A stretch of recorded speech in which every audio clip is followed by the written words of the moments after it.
Hi everyone, welcome back to my channel. I'm Dean Aronovich and I'm here for another video keeping you in the loop with what's the latest in the commercial real estate market. If you've been following the commercial real estate landscape in the Greater Toronto Area or the GTA, you might assume that recent economic headwinds are slowing everything down. But today, we're talking about a sector that is completely defying the odds. Believe it or not, retail proved to be the top performing asset class in the GTA in 2025. And we aren't just talking about a slight bump. Investment volume in retail surged 16% year over year, hitting a massive $2.4 billion.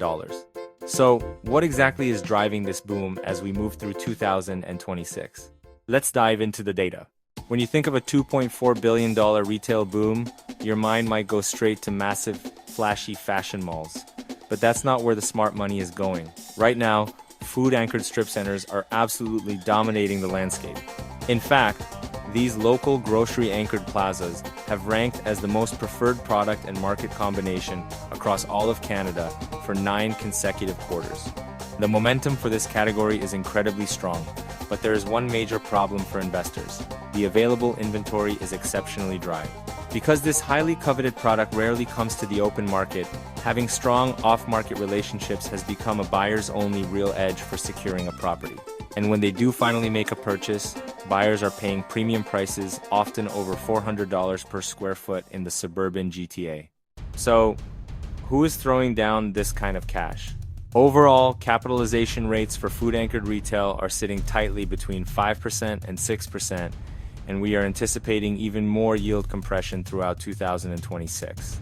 Institutional giants are fully engaged in this fierce competition, which we saw clearly in some blockbuster transactions late last year.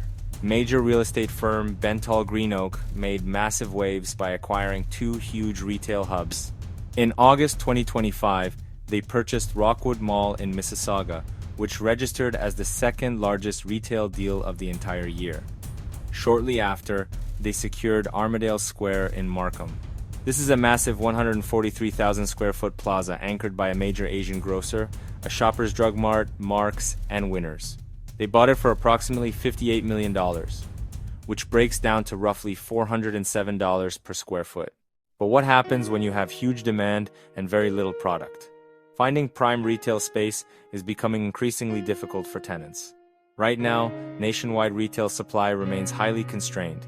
High development costs, which are being driven by elevated interest rates and stubbornly high construction and labor expenses, have forced developers to pull back significantly on completing new projects in 2026.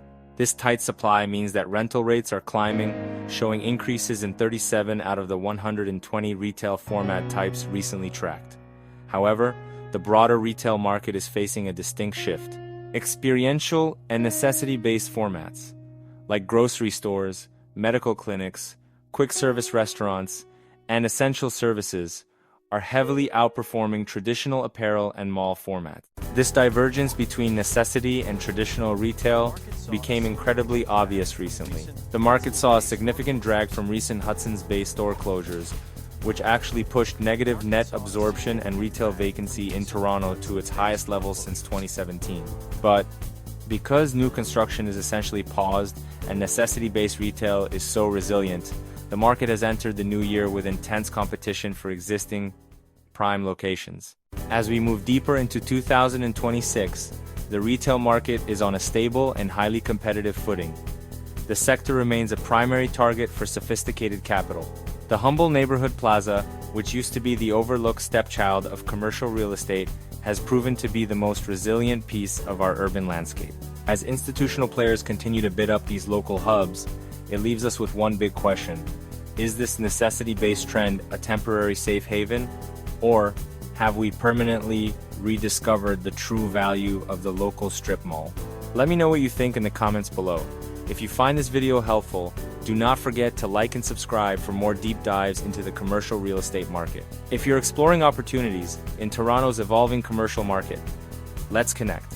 Contact me and let me help you find the perfect space for your venture. Thanks for watching, and don't forget to like and subscribe to keep yourself updated.